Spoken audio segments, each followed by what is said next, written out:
Good afternoon. Over the past few months, the City of Reading Police Department has observed an increase in gun-related crimes in the City of Reading, which has included shootings and shots-fired incidents.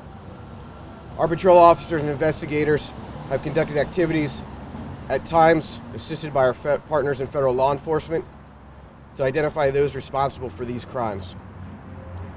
During the past few weeks, some of those investigations has focused on multiple acts of gun violence in the areas surrounding the 200 block of Pear Street. During the recent 48-hour period, the Reading Police Department has conducted multiple enforcement actions in that area. And during those investigations, which culminated with the execution of a search warrant in the 200 block of Pear Street on Thursday, October 1st, our investigators have arrested 7 individuals who were charged with multiple firearms violations. In addition, the Reading Police Department has seized 10 illegal firearms, 5 of which were reported stolen, and many with extended high-capacity magazines that you see in the photographs behind me. The individuals arrested in these investigations include Rakeem Elliott, an 18-year-old male who was arrested for possession with the intent to deliver cocaine and possession of a stolen firearm on September 30th. Elliott was released on $15,000 bail and was subsequently arrested approximately 6 hours later for possession of a stolen firearm during the execution of the search warrant on Pear Street yesterday morning. Salvador Villalez, an 18-year-old male who was arrested for possession with the intent to deliver marijuana and possession of a firearm without a license on September 30th. In addition to Rakeem Elliott, the following individuals were arrested during the execution of the search warrant on Pear Street and were charged with multiple firearms violations. Kelsey Ann Rentis Rivera, a 20-year-old female, 2 17-year-old male juveniles, 2 16-year-old male juveniles, and as of yesterday evening, all subjects were being held in custody in Berks County Prison or juvenile detention facilities.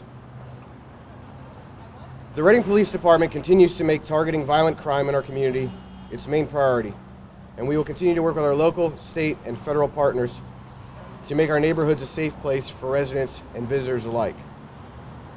In addition to combating violent crime, the Reading Police Department is also working to improve the quality of life in our neighborhoods through the various enforcement initiatives related to the illegal use of dirt bikes and ATVs, loud music, and parking complaints. And our officers also continue to serve the community by assisting organizations like Meals on Wheels, Helping Harvest, the Olivets Clubs, and others in providing much needed resources to our residents during the ongoing pandemic. We ask that anyone who has information related to issues of crime or quality of life problems in the City of Reading contact our communications center at 610-655-6116 or Crime Alert Berks at 877-373-9913. Thank you. And I'll take a few questions if you have any.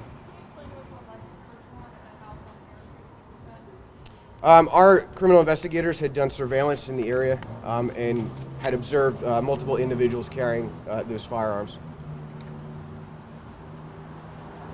One other thing that I find interesting, it's almost like the children.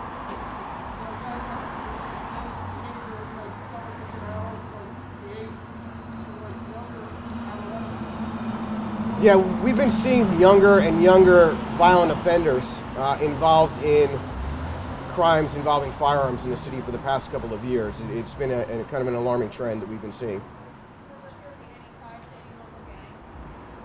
We see some loosely organized local gangs, but nothing major at this point that we're seeing with these incidents. Have any of these firearms been connected to specific crimes, or is that still something around? Those investigations are still ongoing. We've been working with the ATF through their NIBIN system in order to see if these firearms are involved with any crimes, but we just seized them yesterday morning, most of them during the search warrant, so it'll be a little bit of time until we get those results back.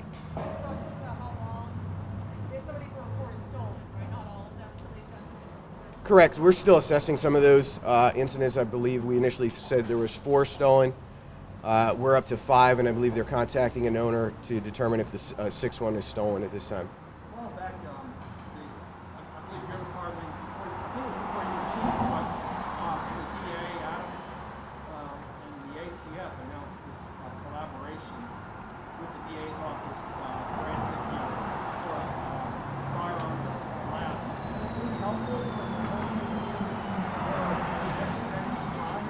It is. It's been extremely helpful that we've been able to link firearms to multiple crimes throughout the city. Even just shots fired incidents where we're recovering the casings by our patrol officers, entering them in the system, and then we recover these firearms and we're able to determine if they've been used in other crimes, and we're fairly certain that we're going to see that in this instance as well. These are some serious weapons. I mean, they're high capacity magazines. I mean, can you talk to us about that? How many rounds that one might be behind the hole and how many? I don't have the specific information on the capacity of those magazines. I don't. Captain Pentheny, do you have? I know at least the Glock one, that one there, I believe, is a 30-round magazine, so that can hold 30 plus another one in the gun. And then some of the other ones are extended, so they can be anywhere from an extra 12 to 20-something rounds, depending on the manufacturer.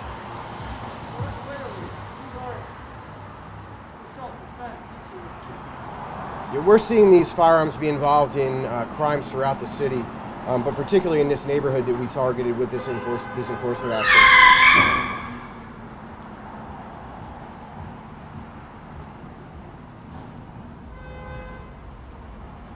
Any other questions? All right, thank you for your time.